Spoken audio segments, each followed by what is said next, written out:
오늘 설교 말씀은 제가 우리 프리즘 아이들과 같이 나누었던 말씀에다가 강화를 했다고 해야 되나요? 네, 그렇게 준비를 해봤습니다. 우리의 본질에 대한 그런 말씀이기 때문에 한 번 더 다뤄도 좋을 것 같다는 마음에서 준비를 하게 되었습니다. 먼저 그림을 하나 보고 갈게요. 이거 아시는 분들 계세요 혹시? 이 그림을 보여준 이유가 무엇이냐면 왼쪽에 있는 이 몬스터가 오른쪽으로 진화를 하게 되거든요. 오른쪽으로 진화를 하게 되는데 왼쪽에 있는 애하고 오른쪽에 있는 애하고 차이점이 뭔 것 같아요, 여러분? 집이 생겼어요. 네. 네. 또 뭐가 있을까요? 그냥 딱 진짜 그림만 딱 보고. 커요? 예, 커요. 눈이 없어요. 왼쪽에 있는 애는 그 등에 보면은 뭐가 두 개가 달려 있잖아요. 버섯같이 생긴 게 두 개가 달려 있잖아요. 근데 이게 이 몬스터를 잡아먹는 독이라 그래요. 그러니까 이 몬스터를 잡아먹는 독인데 이게 점점 커져가지고 오른쪽으로 진화했을 때는 어떻게 돼요? 집처럼 마치 그 밑에 있는 몸체보다도 훨씬 커져버린 것을 볼 수가 있잖아요.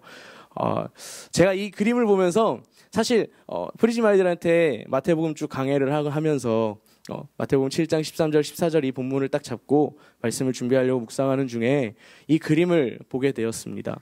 친구가 이 그림을 뜬금없이 이 그림을 보여줘서 보게 되었는데 그 순간 하면서 생각난 하면서 다 깨달았던 게 있었어요. 뭐였냐면 왼쪽의 모습이 우리의 모습인데 오른쪽의 모습과 같이 되어서는 안 되겠다라는 생각을 하게 되었어요.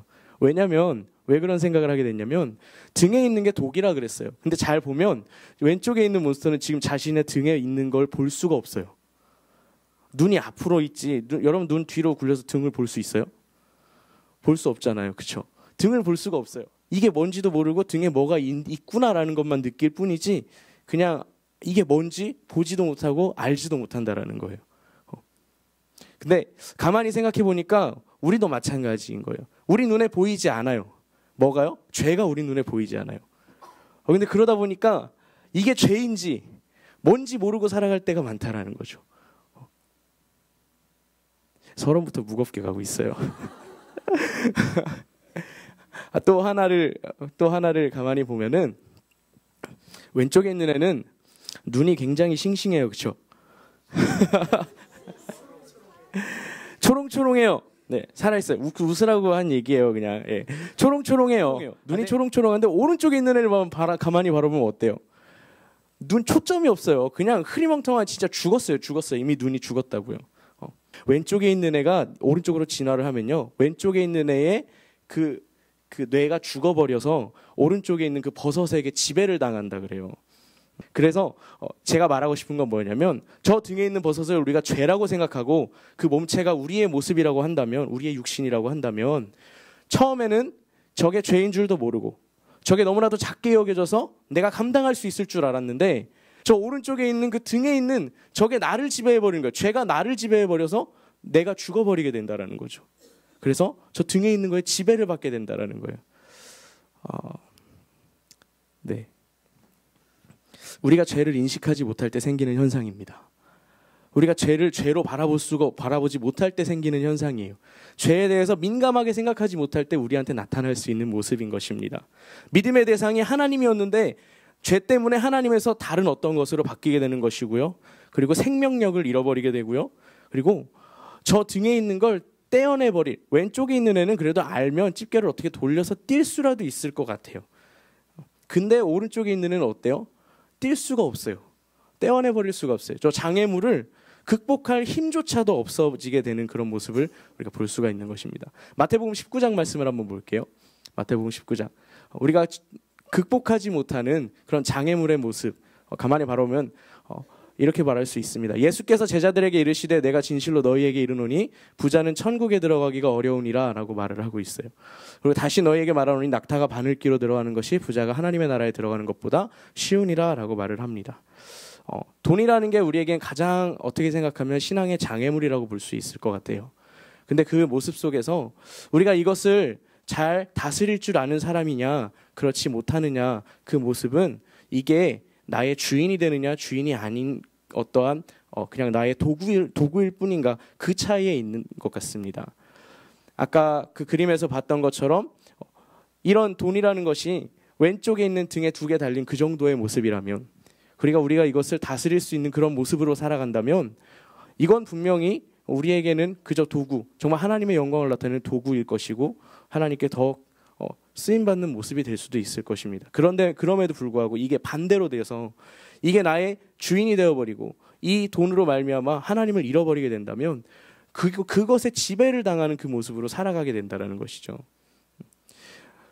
이 모습이 장애물을 극복할, 정말 그 돈이라는 것에 대해서 내가 극복할 만한 힘조차도 없어져 버리게 되는, 그것의 노예가 되어버리게 되는, 그러면서 어디까지 갈 수 있을까요? 헌금이 아까워지고 하나님 앞에 드리는 11조가 아까워지고, 이 돈이면 내가 무언가를 할 수 있을 텐데라고 생각하는, 여러분, 애들이 만 원에서 1,000원 헌금하는 거, 11조 하는 건 생각보다 쉽잖아요. 근데 이게 1,000만 원에서 100만 원을 드린다는 건 생각보다 어려워질 수가 있는 거예요. 이 물질에 대한 욕심이 커지다 보면요. 이러한 삶을 한마디로 정의한다면 하나님을 포기해버린 삶, 또 하나님을 잊은 자의 삶이라고 말할 수 있을 것 같아요. 하나님이 그 안에서 더 이상 역사하지 않으시는, 나 때문에 역사하지 않는 거예요. 하나님의 능력이 없으셔서가 아니라 내가 하나님의 능력을 사용하고자 하지 않는 그 모습이 되어버린다는 것이죠. 오늘 본문 말씀 13절을 한번 보도록 하겠습니다. 13절을 가만히 볼게요. 13절의 모습에서 그러한 모습들을 살펴볼 수가 있을 것 같은데요. 가만히 바라보면 여기에서 말하는 지금 죄된 삶의 모습은 멸망으로 인도하는 문이라고 말할 수 있을 것 같아요. 멸망으로 인도하는 문. 그 문은 크고 그 길이 넓어 그리로 들어가는 사람들이 많다라고 말을 합니다. 가만히 바라보면 예수 믿는 사람들보다 예수 안 믿는 사람들이 더 많은 것처럼 세상에서 말하는 것이 오히려 우리가 진리라고 여기는 것이 잘못됐다라고 인식할 수 있을 만큼 수많은 사람들이 세상이 더 옳다라고 말을 하고 살아갈 때가 너무나도 많다라는 것이죠. 그 멸망으로 인도하는 문. 부자가 진리야. 가장 잘 살고 떵떵거리면서 사는 게 다른 거 다 필요 없어. 돈 많은 게 최고야. 또 뭐가 있을까요? 우리가 죄라고 말할 수 있는 것들이 나만 잘 살면 돼, 나만 좋으면 돼, 이기적인 모습들로 인하여서 누군가를 짓밟고 올라가는 그런 모습들조차도 우리가 멸망으로 인도하는 문, 사람들이 수많은 경쟁 속에서 그렇게 살아가는 모습들이 당연하다고 여기는 그 모습이 세상에 너무나도 많은데 그럼에도 불구하고 그것을 우리는 옳지 않다라고 말을 하고 있다라는 거죠. 그것을 가지고 비교해 봤을 때 우리가 생각하는 문은 좁은 문이고 그들이 생각하는 문은 멸망으로 인도하는 넓은 문이다라는 것이죠.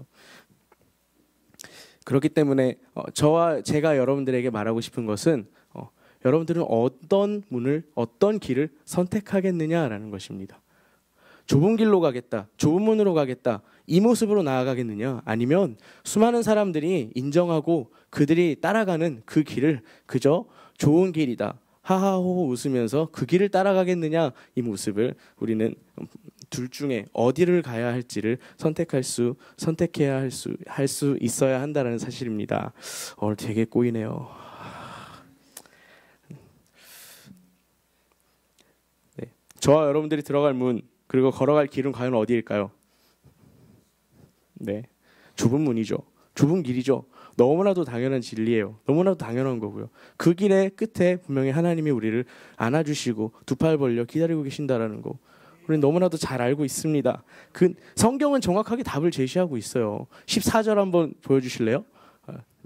네, 14절에 보면 성경은 분명하게 말을 하고 있습니다. 생명으로 인도하는 문이라고.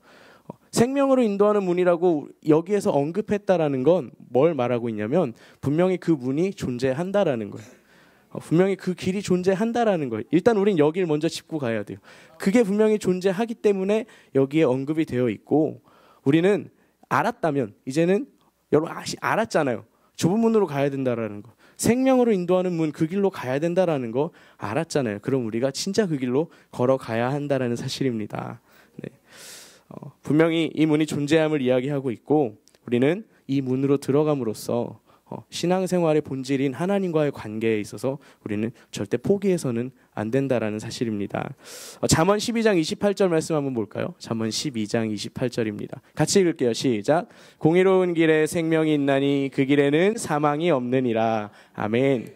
공의로운 길, 아까 제가 얘기한 좁은 문 좁은 길이라고 말할 수 있을 것 같아요. 그 길에는 생명이 있습니다. 그리고 거기에는 뭐가 없어요? 사망이 없다라고 말을 하고 있어요. 우리가 너무나도 잘 아는 말씀인 거죠. 천국은 영원한 생명, 영생을 가지고 가는 곳이다라는 거예요. 요한복음 14장 6절도 볼까요? 요한복음 14장 6절 같이 읽겠습니다. 시작. 예수께서 이르시되 내가 곧 길이요 진리요 생명이니 나로 말미암지 않고는 아버지께로 올 자가 없느니라. 아멘. 예수께서 당신이 곧 길이다, 진리다, 생명이다 말씀하셨다는 사실입니다. 우리는 이것을 잊지 말아야 합니다. 우리는 항상 무엇을 하든지 어떤 상황 가운데 놓이든지 간에 우리는 정말 이 기초적인, 이 기본적인 이 본질을 결코 잊어서는 안 된다라는 것입니다. 기본적인 것을 잃지 않을 때 우리 또한 그것으로 말미암는 가장 기초적인 것들을 잃어버리지 않을 수 있다라는 사실입니다. 우리는 반드시 좁은 문으로 가야 되고요, 좁은 길로 가야 합니다. 그런데 그 길은 협착하고 좁고 아슬아슬한 그런 길이라고 말을 합니다. 이 모습을 삶의 환란이라는 모습으로 우리가 다시 표현을 할 수 있을 것 같아요. 내 삶에서 다가오는 어려움들, 그런 모습들로 우리에게 다가오고 있는데, 사도행전 14장 22절 말씀 가운데 보면 우리가 하나님의 나라에 들어가려면 많은 환난을 겪어야 할 것이다 라고 말을 했어요. 삶에서의 많은 어려움들, 이건 어찌 보면 하나님의 나라로 걸어가는 모습 속에 당연한 모습이다라는 거죠. 이런 생각을 해보게 되었어요. 은혜 받았을 때는 이런 생각도 들더라고요. 환난이 있으니까 내가 하나님을 더 바라보게 되는구나라는 생각을 했습니다. 사람들이 너무 평안하고 너무 행복하고 너무 즐거운 일 속에 있다면 점점 어느 순간 하나님을 잊어버리는 그런 모습 가운데 빠질 때가 오히려 더 많다라는 것입니다. 그런데 삶이 어려울 때, 물론 어려운 건 힘들죠. 그렇지만 그런 모습 속에서 우리는 하나님을 결코 잊지 않을 수 있게 된다라는 것이죠. 어려우니까 하나님을 더 찾는, 힘드니까 하나님을 더 찾게 되는 그 모습을 가질 수 있게 된다라는 겁니다. 그리고 바울은 이렇게 이야기를 합니다. 다음 말씀 한번 보여주세요. 같은 22절 말씀 가운데 있는데요, 이렇게 말하고 있어요. 제자들의 마음을 굳게 하여 이 믿음에 머물러 있으라 권하고 라고 말을 합니다. 하나님의 나라에 들어가려면 많은 환난을 겪어야 한다라고 말을 했는데, 우리의 삶 가운데 분명히 좁은 길, 좁은 문에는 협착하고 아슬아슬한 그런 어려움이 우리 가운데 존재한다라고 말을 하는데, 우리는 지금 은혜 받은 사람들이기 때문에 우리는 이 환난을 능히 이겨내고 좁은 길을 가야 한다라는 말씀에 아멘할 수 있어요. 아멘할 수 있어요. 근데 뭐가 없으면 이 말에 아멘을 할 수가 없냐면, 믿음이 없으면 아멘을 할 수가 없어요. 하나님이 나와 함께 하신다라는 믿음이 없으면 이 말에 아멘을 할 수가 없어요. 그러니까 사도 바울은 우리한테 이렇게 말을 합니다. 이 믿음에 머물러 있으라. 21절 말씀 가운데 어떤 단어가 나오냐면 복음이라는 단어가 나와요. 전국 곳곳에 복음을 전하는 사도 바울이 거기에 있는 제자들에게 이 믿음에 머물러 있으라라고 말을 합니다. 복음에 머물러 있으라. 예수 그리스도에게 머물러 있으라. 이 모습을 그들에게 전하여 주고, 그리고 하나님의 나라에 들어가려면 많은 환난이 다가올 거야. 근데 예수 그리스도 그 복음으로 그 환난을 너희들이 능히 이겼으면 좋겠다. 이 모습을 이야기하고 있는 것입니다. 그러니까 좁은 문으로 들어가는 자들에게 절대 포기되어져서 안 되고 잊혀져서 안 되는 것이 무엇이냐면 바로 하나님, 예수 그리스도, 우리의 구원자 되시는 그분이 결코 잊혀져서는 안 된다라는 사실입니다. 그러면 이 믿음에 머무르려면 그럼 우리는 어떻게 해야 될까요? 첫 번째, 이 믿음에 머무르려면 어떻게 해야 되느냐? 매일 밥 먹는 것처럼 말씀을 먹어야 됩니다. 여러분, 밥은 삼시세끼 다 챙겨 먹으면서 말씀은 하루에 3번 챙겨 드시나요? 비타민은 하루에 하나씩 다 챙겨 드시면서 말씀은 챙겨 드시나요? 네, 저도 찔려서 오늘 참 밥을 맛있게 먹었어요. 오늘 점심을 정말 맛있게 먹었는데 말씀은 못 먹었던 것 같아요. 우리 신명기 8장 3절 그리고 16절 말씀 한번 보면 이렇게 말합니다. 만나를 내게 먹이신 것은 사람이 떡으로만 사는 것이 아니요 여호와의 입에서 나오는 모든 말씀으로 사는 줄을 내가 알게 하려 하심이니라 말하고 있습니다. 근데 16절에 똑같이 이렇게 말해요. 만나를 광야에서 내게 먹이셨나니 이는 다 너를 낮추시며 너를 시험하사 마침내 내게 복을 주려 하심이었느니라 말해요.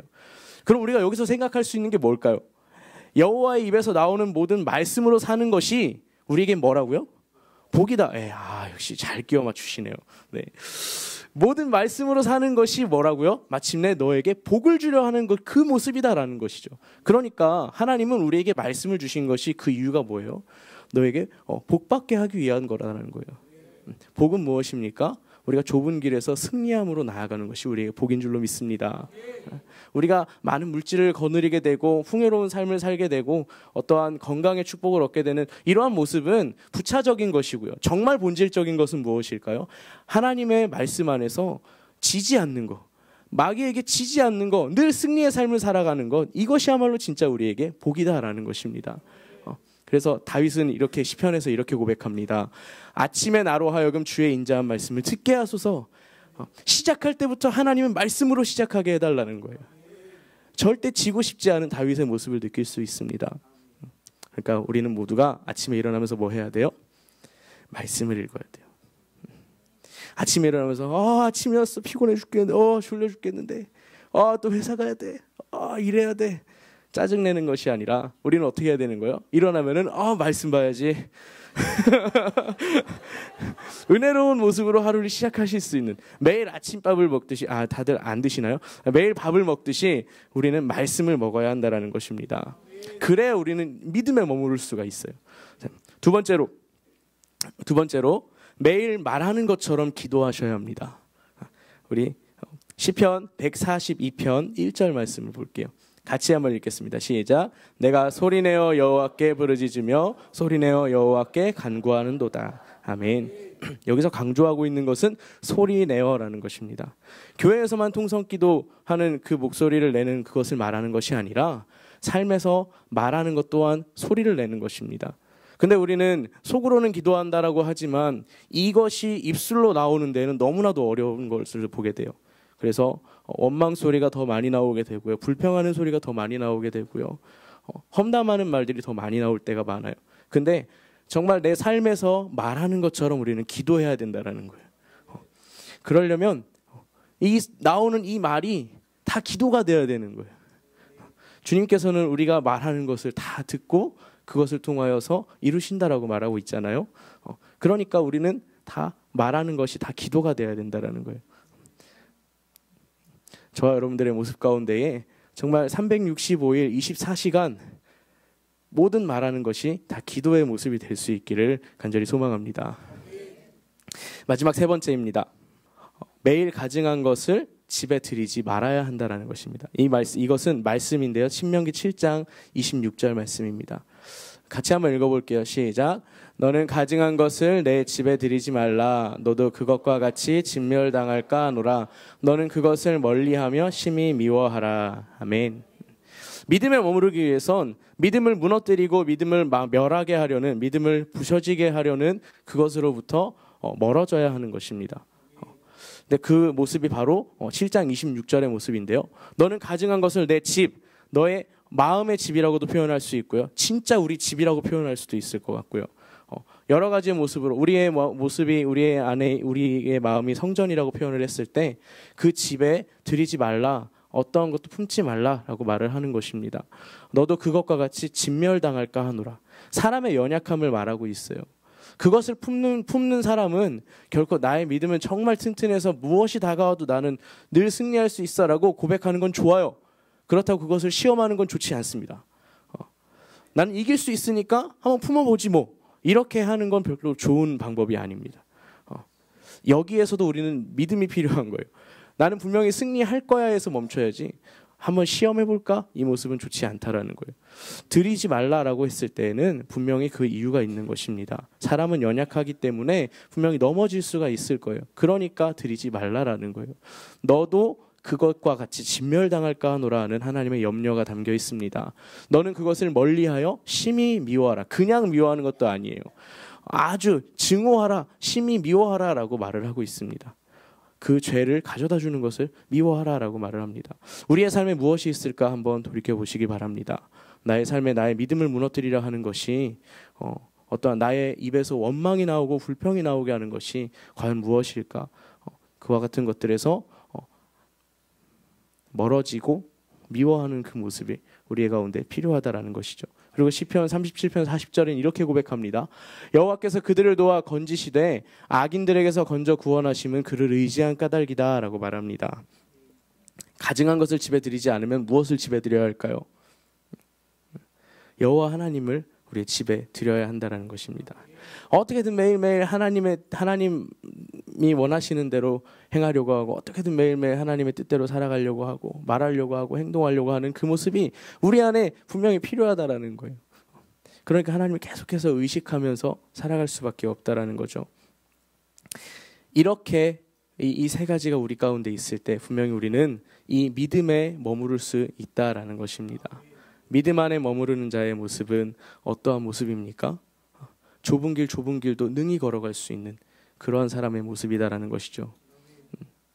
우리가 기도하고 막 은혜 충만하다고 말할 때 마귀는 우리를 더 방해하려고 합니다. 더 방해하려고 애쓰고 용을 씁니다. 그럴 때마다 꼭 수련회가 지난 그 직후에 정말 많은 시험들을 겪는 모습을 보게 돼요. 근데 그런 모습 속에서 우리가 그것들을 이기기 위해선 그 수련회를 시작으로 말씀을 더, 기도를 더, 어떻게든 내 마음에서 더러운 것들을 품지 않기 위한 그런 나의 그런 노력들이 분명히 있어야 한다는 것이죠. 그게 우리의 믿음의 전부라고 말할 수는 없어요. 분명히 믿음은 하나님이 주시는 것이기 때문에요. 그러나 하나님이 주신 그 믿음을 지키는 그것은 우리의 모습에서의 노력이 분명히 필요하다라는 사실입니다. 하나님은 우리의 대단한 것만을 요구하시는 분이 아니세요. 제가 지금 세 가지를 말할 때 빠지지 않았던 단어가 있어요. 바로 매일이라는 단어입니다. 매일이라는 일상에서의 그 사소한 것들을 하나님은 우리에게 요구하시는 것입니다. 하나님 조금만 기다려보세요. 내가 엄청난 걸 만들어서 드릴게요. 이게 아니라 하나님 나의 매일의 삶 속에서 작은 거 하나에서부터 점점 큰 것들을 만들어가는 그 모습이 우리 안에 분명히 필요하다라는 것입니다. 우리는 얼마나 살았느냐로 하나님 앞에 판단받는 것이 아니라 어떻게 살았느냐로 하나님 앞에 서게 될 것이기 때문입니다. 어떤 통신사 광고에서 옛날에 굿초이스 하면서 이렇게 했던 게 있어요. KT인가요? 아무튼 그런 것처럼 우리는 매 순간 어떤 선택을 하면서 살아갈 거냐라고 말을 할 때 우리는 더 좋은 것, 더 나은 것, 우리의 믿음에 더 굳건해지는 것들을 선택하면서 살아갈 수 있어야 합니다. 저는 이러한 글귀가 참 와닿았던 것 같은데요. 세상에서 잘못된 선택을 해서 안 좋은 물건을 사는 것은 작은 손해밖에 안 되지만 영적으로 잘못된 선택을 하는 것은 보상할 수 없을 만큼 큰 손해를 가져오는 것입니다 라고 말합니다. 우리가 영적으로 어떤 선택을 하는지는 우리의 믿음의 상태에 달려있다는 것입니다. 더 굳건한 믿음이 우리 안에 있을 수 있도록 여러분들의 매일매일의 삶 가운데 하나님과 함께 하시고요. 그럼으로써 승리가 우리 안에 늘 따라다니는 좁은 문이 결코 우리의 마음속에 여겨질 때는 좁은 길이 아니게 되는 평안한 모습이 되고 자유함의 그 모습이 될 수 있기를 간절히 소망합니다. 매일 하나님과 좁은 길로 동행하는 그럼으로써 사명이 온전히 우리 안에서 이루어지는 우리 사명을 감당하는 그 모습이 우리 안에 있기를 간절히 소망합니다. 기도하겠습니다. 찬양하겠습니다.